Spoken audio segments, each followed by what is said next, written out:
Translation: O Lord, cause of all causes, if your transcendental nature were not beyond the modes of material nature, one could not understand the difference between matter and transcendence. Only by your presence can one understand the transcendental nature of your Lordship, who are the controller of material nature.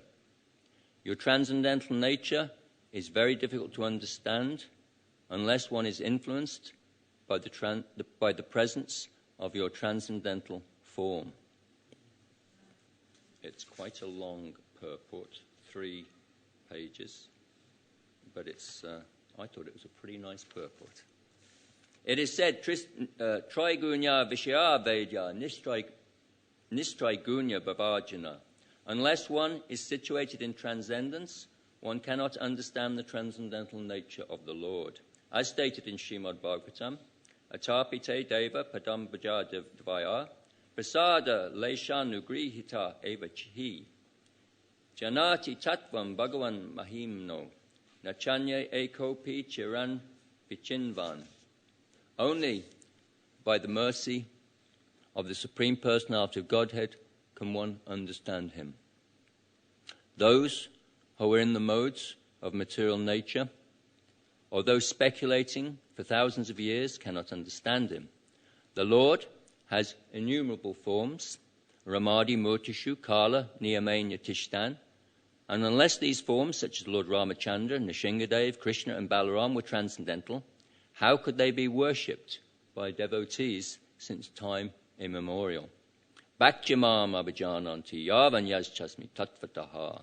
Devotees who awaken their transcendental nature in the presence of the Lord and who follow the rules and regulations of devotional service can understand Lord Krishna, Lord Ramachandra, and other incarnations who are not of this material world, but who come from the spiritual world for the benefit of the people in general.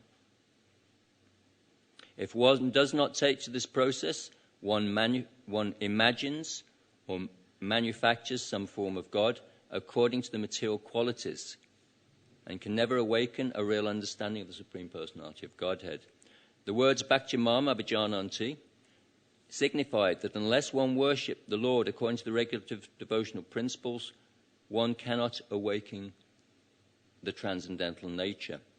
Deity worship, even in the absence of the Supreme Personality of Godhead, awakens the transcendental nature of the devotee, who thus becomes increasingly attached to the Lord's lotus feet. Lovely sentence, this one. The appearance of Krishna is the answer to all imaginative iconography of the Supreme Personality of Godhead. I don't know if anyone's from Greek. Yes, Greek. Icon. It's a Greek word, right? Icon means image. Image. Icon means image, yeah. The appearance of Krishna is the answer to all imaginative iconography of the Supreme Personality of Godhead. You might know an iconoclast is someone that destroys deities. Right? It was prevalent in the Eastern Christianity in about the 8th, 19th century, and also in the West in about 16th century, I think it was, with the Puritans. They were so pure that they had to. Right? It's a bit like Mayavadis are so pure that they see any form and they destroy it. Right? Right? We're so pure, right? You Baptists, you're just materialistic, right? Similar mentality, right? So-called puritanical, right? So that happened. Of course, it's still going on nowadays with the destruction of all kinds of things in the Middle East, right? Even if it's a building or just a museum or something, then it has to be destroyed, right? Such envy. In the Brahma Samhita, it is said that the Lord is the oldest person. Therefore, a section of religionists imagine that God must be very old, and therefore they depict a form of God like a very old man. We're all familiar with that, aren't we? God sitting on the cloud playing the harp, right? Throwing a few thunderbolts because he's in a bad mood. But in the Brahma Samhita, that is contradicted. Although he is the oldest of all living entities, he has his eternal form as a fresh youth. Great. The exact words used in this connection in the Srimad Bhagavatam is Vijnanam, Ajnana, Vidar, Pamarjanam. Vijnana means transcendental knowledge of the Supreme Personality of Godhead. Vijnana is also experienced knowledge. Transcendental knowledge has to be accepted by the descending process of disciplic succession, as Brahma presents the knowledge of Krishna in the Brahma Samhita. Brahma Samhita is Vijnana as realized by Brahma's transcendental experience. And in that way, he presented the form and pastimes of Krishna in the transcendental abode. We all have that experience. If we have experience, right? That becomes solid, right? Like when you're in the middle of a kirtan and you feel as if you're in the right place and nothing really matters, right? That's realized knowledge, and that is much more powerful than just head stuff, right? Head stuff, you can get confused by apparent contradictions. That's why we have, questions and answers after class that go on for half an hour and everyone's leaving to take Prashadam.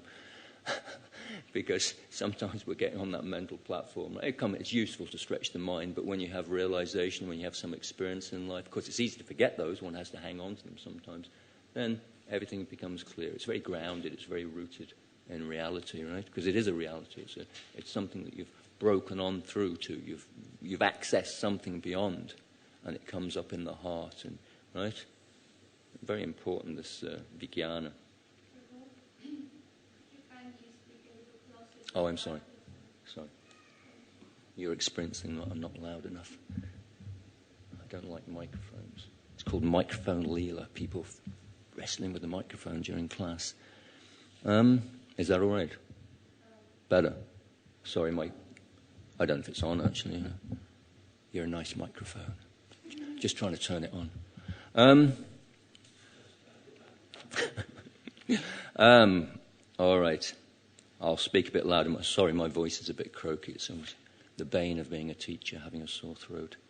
Ajnana Bheda means that which can match all kinds of speculation. I like that verse, right? That word, that sentence, that which can match all kinds of speculation, right? Just like nowadays, you go and buy something on the internet, if you can get it cheaper, we'll match that price, right? Right? So the same thing, the devotees can match any kind of knowledge, right? Whatever you do, we can do better, right? Good, isn't it? In ignorance, people are imagining the form of the Lord. Sometimes he has no form, and sometimes he has a form according to the different imaginations. But the presentation of Krishna in the Brahmana Samhita is Vijnana, scientific, experienced knowledge given by Lord Brahma and accepted by Lord Chaitanya. There is no doubt about it. Sri Krishna's form, Sri Krishna's flute. He had a great flute this morning. Did you see his flute this morning? Wasn't it nice? It was really fantastic. A really nice flute this morning. Krishna's form, Krishna's flute, Krishna's colour, everything is reality. Here it is said that Vijnanam is always defeating all kinds of speculative knowledge. Therefore the demigods prayed, without your appearing as Krishna, as you are, neither Ajnana Bheda, the nescience of speculative knowledge, nor Vijnanam would be realized.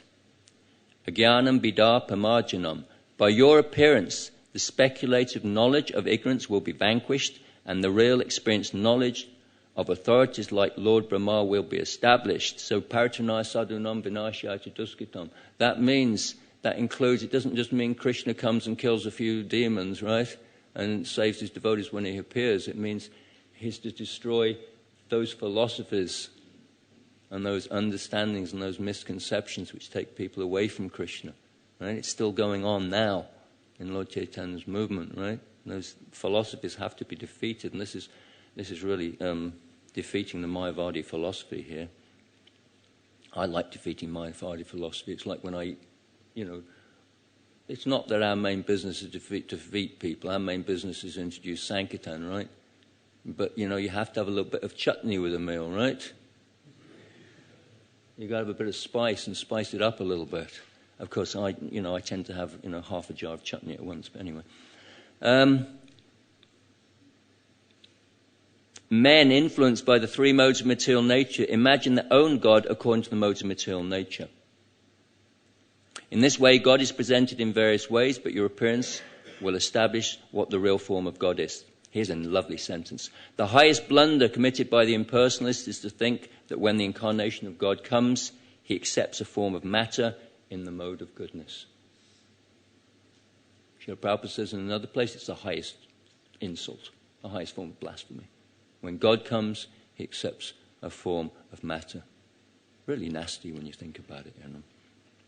Pulling him down to our level. Not nice at all.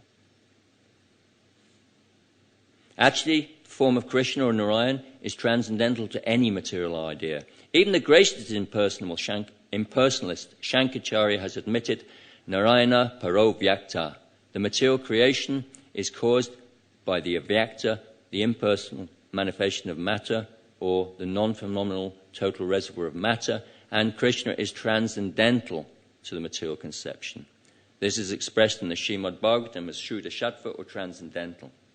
The Lord does not belong to the material mode of goodness, for he is above the position of material goodness. He belongs to the transcendental, eternal status of bliss and knowledge. Dear Lord, the demigods prayed, when you appear in your different incarnations, you take different names and forms according to different situations.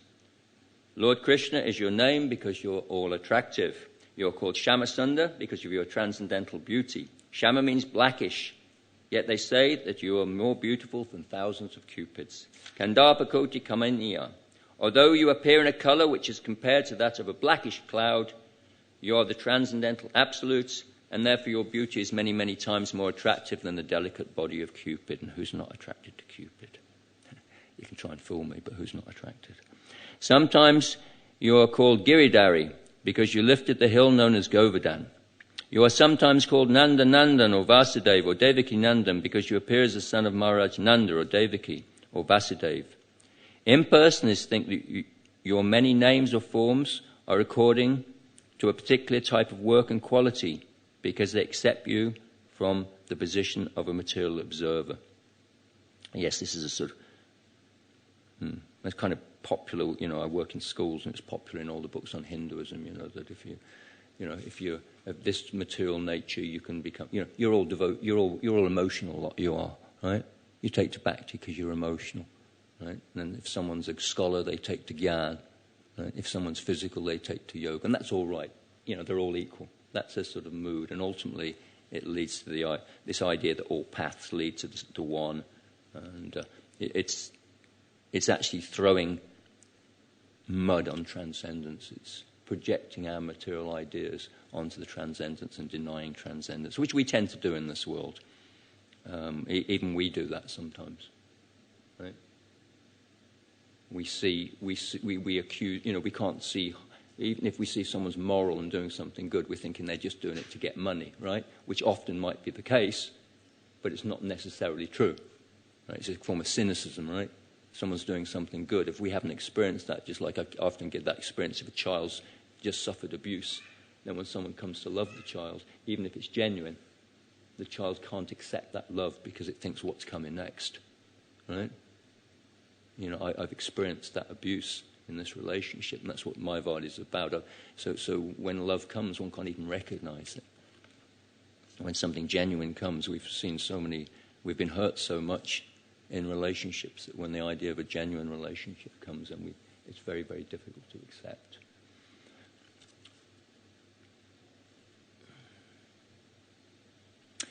Just a little more to go. Our dear Lord, the way of understanding is not to study your absolute nature, form, and activities by mental speculation. One must engage himself in devotional service, then one can understand your absolute nature and your transcendental form, name, and quality.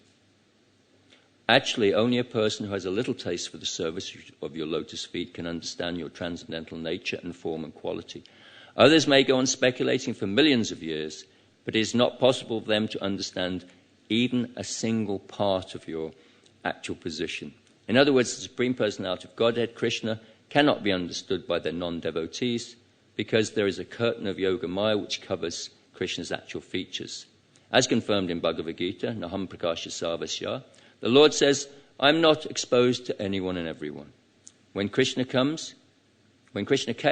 he was actually present in the battlefield of Kurukshetra, and everyone saw him, but not everyone could understand that he was the Supreme Personality of Godhead. So sometimes that's the answer to people who say, well, why doesn't Krishna come and see me?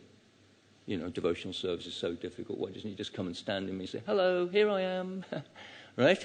But we wouldn't recognize him because the problem's with us, the problem's with our vision. Would we be ready to receive him? Right?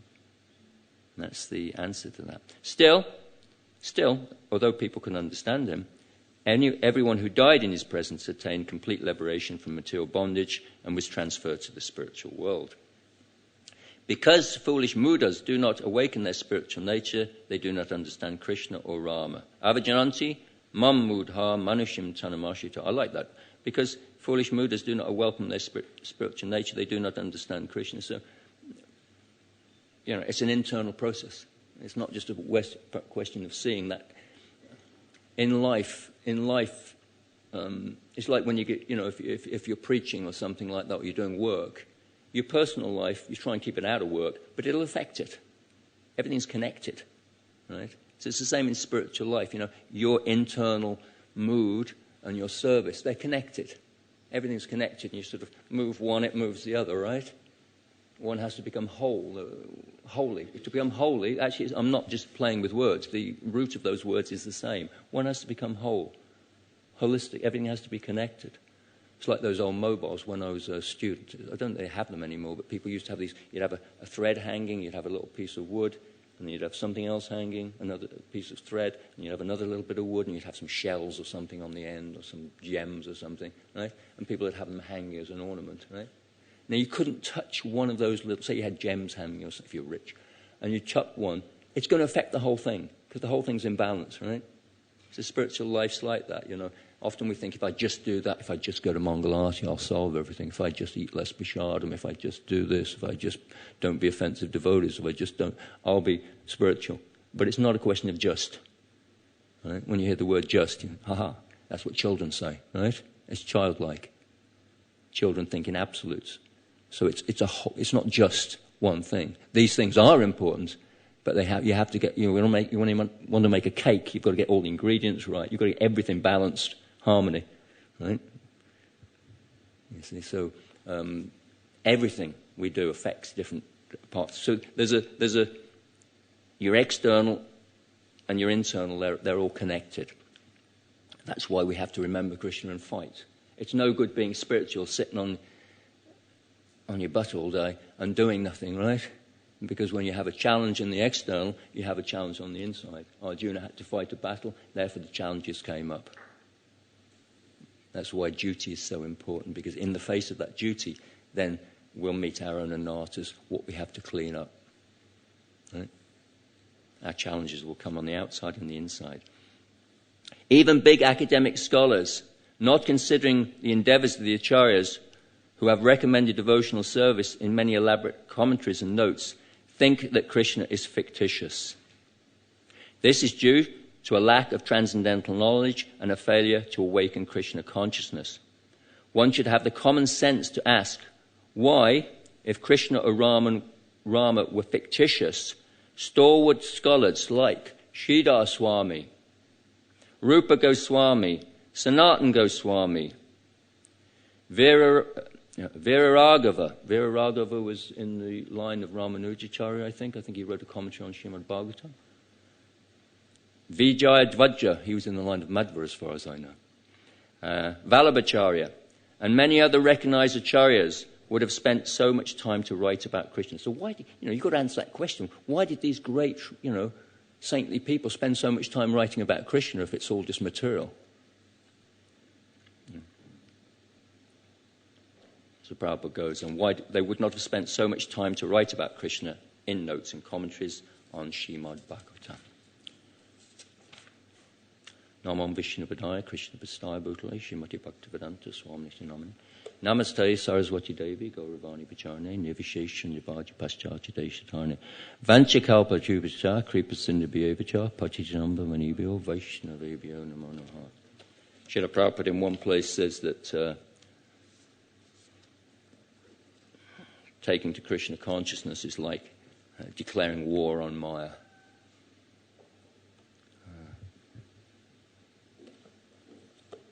Sometimes there's different types of analogies and metaphors used in religions. Jesus is famous for using very pastoral and gentle nature natural sort of parables, right, from nature. In the Judaism, it's often very legal, right? So there's different moods. And sometimes we can get rather military in our description of religion. But it's a fact, it is a war on Maya. I think when the World War II came, I think it was Churchill said there's a darkness descending on Europe, right? Tamasi ma jyotirgamaya. So we're urged in all the Vedas, whether we're a Mayavadi or a personalist, to give up the darkness. I don't think anybody who's got their eyes a little bit open can see the darkness. You can't really see darkness, can you? But we can see the lack of light in society, in the news. Tamasi ma jyotirgamaya. So we're actually in a war. One has to know one's enemy. It's one of the first rules of warfare. Don't underestimate your enemy.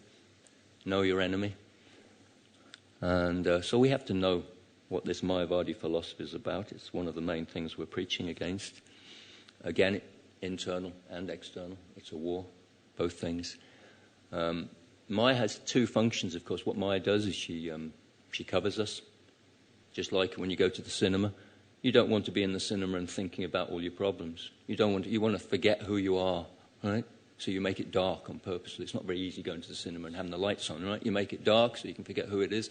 And then there's a projection of light, apparent light, onto the screen. It's not real, right? So that's the Vaishnava view of this world. There's darkness of Maya, and then this world is a projection. And when you have a projector, it's upside down, right? Anyone who does science, you sort of, when you put something through a lens, it turns upside down, right? You have to have the slides up, and the old slide projectors we used to in the early days, it's upside down, right? So it's a perverted reflection. So it's a real thing, but it's injected into this world.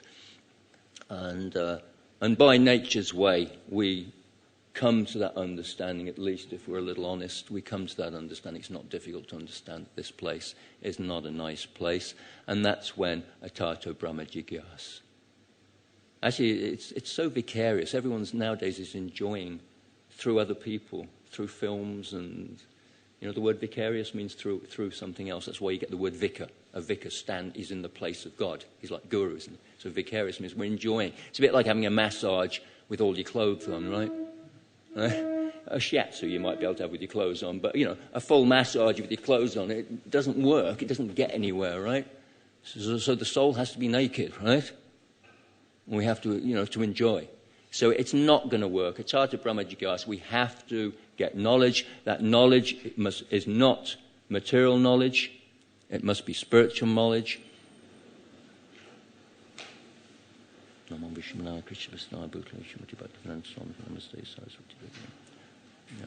It's there's so much knowledge around nowadays. I don't know about you, but how many times do you go up to someone and ask them some advice, and what do they say? They say, Google it. Right? Is it any use? Well, sometimes you get what you want, but you need an expert because there's so much material out there. You need someone who can actually say, well, this is good, this is bad, in my experience. Right? There needs to be some wisdom. There needs to be some wisdom. So it cannot just be material. I tell this story that a few years ago I was in when we had the toilets just inside before they were where the wedding was. And I remember quite a few years ago I came in and I met this Hindu fellow there, and I got chatting. I said, "Where are you from?" He says, "Oh, I'm from Wolverhampton." I said, "Oh, I used to live near Wolverhampton. I used to be a Wolves supporter. I used to go to the football." And he said, "When were you there?" I said, 1970. He said, "Oh, yeah, Parks, Thompson, McCallie, Richards." He gave, I can still remember it as well. He gave the team off straight away, right? He knew every team every year, right? And so I thought, God, if you knew Bhagavad Gita, mate, you'd be my guru, right? So, and we know what it's like. When I was a young man, we used to say all the pubs we knew. Anyone go through that one? You sort of show off with your mates. Oh, have you ever been to the Royal Oak? Have you ever been to the Bird in Hand, right? And then, other people used to know, they used to know all the types of dope, right? Right? So this is meant to be knowledge, but looking back, you can see how trite, how superficial it is. It really is superficial. So real knowledge is defined as the difference between matter and spirit, right? And knowing the difference. Knowledge is to understand matter and spirit and knowing the difference. Unless you add spirit, there's no There's no light, actually. Ultimately, in an ultimate sense, there's no light. There's no light at all.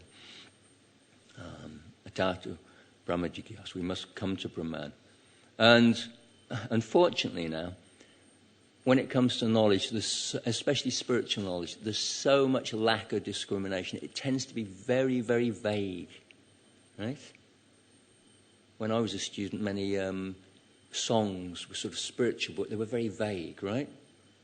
Because if you keep it vague, it's kind of, you can get away with anything, right? You can make it look good. But sometimes there has to be strict black and white. This is right, this is wrong. There has to be that in life. I know we don't like black and white because it can get a little heavy sometimes, but there's times when it's needed. Otherwise, we'll just end up with 50 shades of grey. All right? And that's bad in all ways, right? So we don't want... I don't know which is worse. You know, my body philosophy is actually more dangerous, I think, than some things like that. So speculation actually is natural for us. When you think about it, we're being told that to speculate's bad. Why is it natural for us? Because we're born with it. I was born with parents smoking cigarettes, right? So then when I came to the temple in 1975, I went home, got on a bus. I think I hitchhiked back home with my tilak on. Then I got on a bus, shocked a few lorry drivers. Then I got on a bus, and as I was waiting for the bus, suddenly I looked at this fellow next to me, and he was smoking a cigarette. But I didn't see it like that. I suddenly thought, what's he doing? Because I'd been living in the temple for a few days, I looked at him and I thought, what the hell is he doing? That is weird. Putting this white thing in your mouth, right? Right? Being cool. And Prabhupada says that. You know, they're smoking, they say it's cool, but it's hot. So my vision, you know, I actually saw, like a child, you know, before I've been indoctrinated, before I've accepted things, you know, the veil's taken off. What is going on? What's really going on? So in the same way, we're so used to speculating, going to school, and it's all driven into us that we think it's normal just to speculate. And that maybe God's like this, and blah, blah, blah. We're just so used to it. And Prabhupada says, just like smoking has to be given up, some of us might have to do that when we became devotees, the habit of speculation must be given up. Such lofty, lofty, puffed up vanities must be given up. Such lofty, puffed up... You know, we can work it out. When you think about it, you know, I can work it out. Do you ever find yourself doing that? You're thinking about the future, and you're thinking, if I do this, I do that. And at some point you say, well, I can't work everything out. What pride it is. You know, sometimes we think, oh, it's good to worry about the future, but it's actually proud to worry about the future. You know, sometimes, oh, I'm just... well, you know, we sort of make ourselves as humble. I'm just trying, you know. But actually it's proud. It's pride that I can actually work it out. So Srila Prabhupada says we should give up that habit of speculation. And there's dangers. There's one danger, of course, is the main danger is we're seeing through the mind. Unless we change ourselves, we're not going to see correctly. When you look through a mirror, if the mirror bends, the mirror's contorted, everything looks contorted. So the mind's like a mirror. We have to change ourselves. Of course, Western education has very little, modern education has very little idea of that. It's just getting knowledge. It's just Googling everything, right? Stuffing knowledge in without looking at the person themselves. Am I seeing correctly?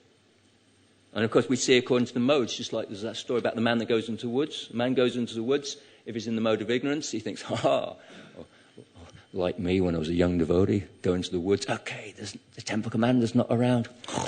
Right? Okay. So if you're in the mode of ignorance, you go into the woods, you think, great, a nice place to have a nap, right? If you're in the mode of passion, you think, hey, let's get some wood, take it to the market, sell it, and make a bit of dosh. And if you're in the mode of goodness, you think, just like I have a friend who's a Muslim, he came, we were just walking out the house yesterday, and he was getting on his bike, and he said, oh, it's so nice to go on the bike. And I said, yes, we you know, when you're in the car, you're not in touch with nature. Yeah, and he turned to me and he said, yes, just see all the wonderful things that God's made. It was so touching. You just see all the wonderful things that God's made, right? That was so nice, actually. So a man in the mode of goodness goes to the woods and just appreciates God's beauty. So according to the modes of nature we see, And we think the clouds are around the sun, but the clouds aren't. If you're up in space, you're looking down from the space station, are the clouds over the sun? The problem's here. Right here. Right here. But when we're looking through our anatas, it looks like the problem's out there. They're right close to us. And of course, Srila Prabhupada says you can see God according to your modes of nature. You can also choose your religion according to your modes of nature, right? You can find a religion that allows sex. You can find a religion that allows to, smoke dope. Whatever you choose, right? You can justify your modes of nature to fit in with whatever you want. Right? Of course, because we have that tendency to project onto the Godhead, we say God is old, therefore he's an old man. Because of that tendency, to go for the formless is natural. There's a good point in it. Therefore, in the scriptures, nirguna, nirrupa, it's stressed, God is not material. That's stressed. So it's understandable that we then think, let's just not have any religious institution. Let's not have God with a form. Let's just go to a light. And there's truth in that. There's a lot of truth in that. But it's not the full truth. I think you probably know there's a story of the yogi that's on the beach, and he's got an iron belt on, and he's looking for a touchstone, the one that'll turn iron to gold. Right? And he's going around picking up the pebbles. Let's try that one. Touches it to the belt. Oh no, that one didn't work. That one didn't work. That one didn't work. He's touching the stone to his iron belt. It's like links. And no, that didn't work. No, that didn't work. That didn't work. Quite a few stones on a beach. That one didn't work. That one didn't work. That one didn't work. That one. Oh, it's gone to gold. Oh, where's the stone gone? That one didn't work. That one didn't. That one. Oh, it's gone to gold. Oh, where's the stone? Millions of stones, right? so the impersonalists, not this, not that. We're not male. We're not female. The Godhead's not this. It's not Christian. It's not Hindu. It's not this. It's not that. It's not this. That's that. And then Krishna comes forward. Oh, it's not that. He's got a form. It's not devotional service. They've got dancing and singing, right? So in that sort of, I did the same thing when I was coming down from Tirupati, right? These guys were stopping, taxi men asking, I said, how much? How much? They say, 200 rupees, 150 rupees. I say, nah, they were trying to charge me too much. And I was really tired coming down from Tirupati. I was by myself, right? First time I went. And then this guy comes up and he says, we want taxi. I said, how much? 50 rupees. I said, go away. And I said, no, 50 rupees, that was a good price. Too late, he'd already gone, right? You ever find you get like that when you're in India? You get so uptight, right? Even if someone comes in and offers you something good, you're sort of, right? You're sort of pushing them away already. So that's what the Mayavadis do. They're pushing away. And therefore, Srila Prabhupada says, or Lord Chaitanya says, the story of Sarvabhauma and Lord Chaitanya, this mental speculation is actually the darkest midnight. It's actually clouds. It's a smoke screen. When you're in war, right, you get a ship and you make out lots of smoke and the enemy can't see where you are, right? So some of these people, you can't kind of find out who they are, right? We can find out what it is. It's envy of Krishna. It's envy. But they put up a smoke screen. They put up a smoke screen. Fuzzy boundaries, there's no real distinction. Srila Prabhupada actually says, it's the same business. I want to become great in this material world. Didn't work. I want to become great spiritually. Same business. A little more subtle, but it's the same business. Wanting to become great. I want to become great by owning things. I'm great anyway. And please worship me. Right? Same business. So therefore, of course, you probably know the story of Icarus. Does anyone know this? Is it Greek? I don't know the story of Icarus. You know the story of Icarus, the guy that got the wings? He made some wings out of wax and he flew next to the... So that mental speculation is like that. He put these wings on made of wax, he flew up to the sun, and when he got near the sun, the wax melted and he fell down. Aruya Krishna Padam Padam. The Mayavadis, they're like trying to go into space. With mental speculation, you're trying to rise, give up this material world, but there's no foundation, there's nowhere to go when you go up into space. It's like when you're travelling, when you're travelling a lot, I remember the Brahmacharya, when you're travelling a lot, after a bit you want some base, you want to go home occasionally, right? You've got to be attracted, the soul's got to be attracted to something. So you're flying up there, you know, if you're out in space, as soon as there's some gravity, you're going to come towards it. So we've got to be attracted either to Krishna or to material things. If we're not attracted to Krishna, we have to be attracted to matter because our nature's to be attracted. We have to. So it's impossible. It's not sustainable. If we're sincere, bahunam jamanayantam, if someone's sincerely after spiritual things, then when they get Krishna, they'll take to it. Actually, if we're sincere. You know what the word, I've told you that before, what the word sincere means? It means without wax. In Rome, they used to make these little deities, right? I don't know if it was Krishna or not, I have my doubts. But they used to make these deities.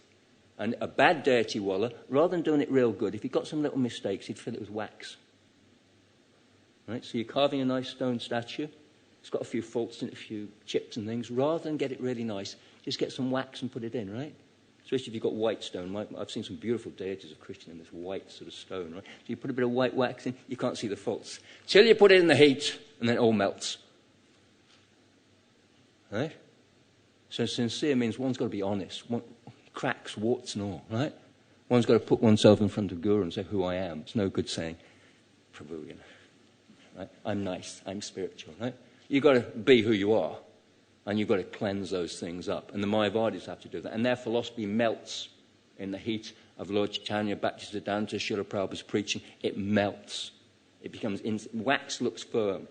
You can make candles and it gives off light, but they'll melt. And it's very important. And it's simply through Krishna. It's simply through Krishna's form. Actually, Mayavadi philosophy is actually madness, actually. It's actually, when you look at it, it's crazy. Srila Prabhupada says they've barely got the focus of spirit into focus of spirit. They're barely getting focus of spirit. Just like I gave the example of the cinema. If you've got, anyone's a scientist will understand this, you've got a projection of light, right? And it goes through a lens and it comes out upside down. At the point of the lens where it meets, it's no longer material. You've got light, but it's not got an image anymore, right? Anyone understands that, right? You've got the upside image, the light goes through and it comes out upside down. At just at the lens, there's only light, there's no form, there's no picture.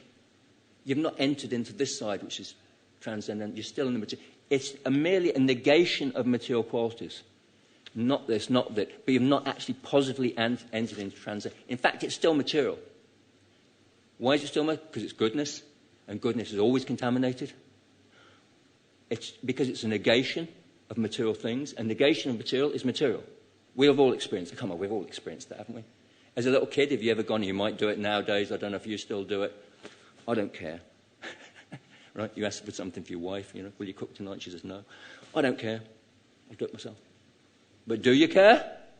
When a kid says, I don't care, right? Actually, it's usually deeply rooted. In fact, it's more deeply rooted because you're pretending. It's no good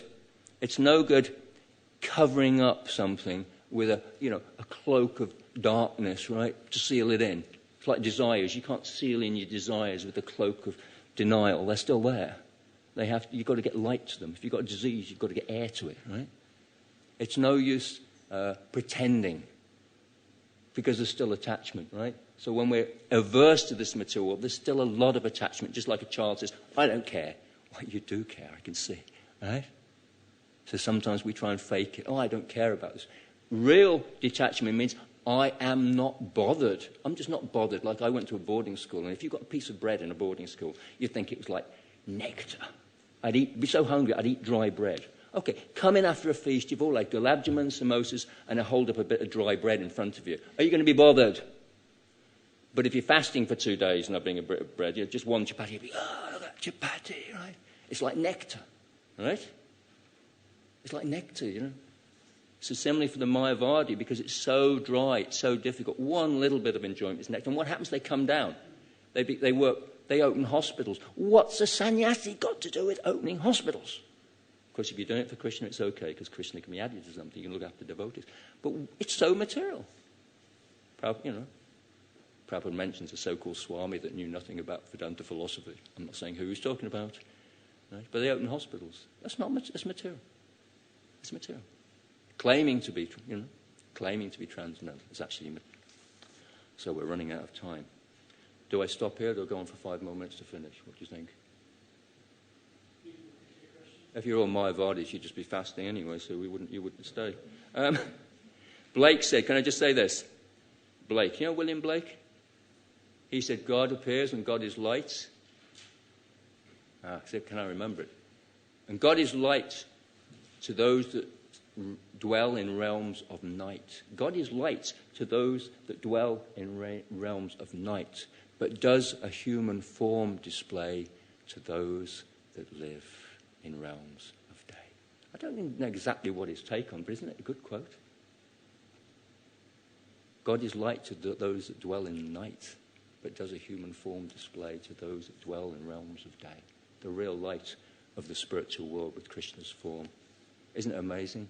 Krishna is actually the person that, look at the sun, how much power he gives off, and there's so many suns, so many universes, and then he's a little boy pouting because his mother doesn't feed him, and the milk's boiling over, right? Having a tantrum and breaking the pots. The same person that's running all the universes. What an amazing philosophy, and what a complete philosophy, because Mayavadi is only half the story. We don't have any problems with the Brahman, the Brahma Jyoti. It's all equal. We're all part of Krishna. We're all godly. We don't have any problems with it. We just add something, and that's Krishna's form, Krishna's sweetness, Krishna's prasadam, Krishna's songs, Krishna's name. It's complete. That is spirit. Questions, please.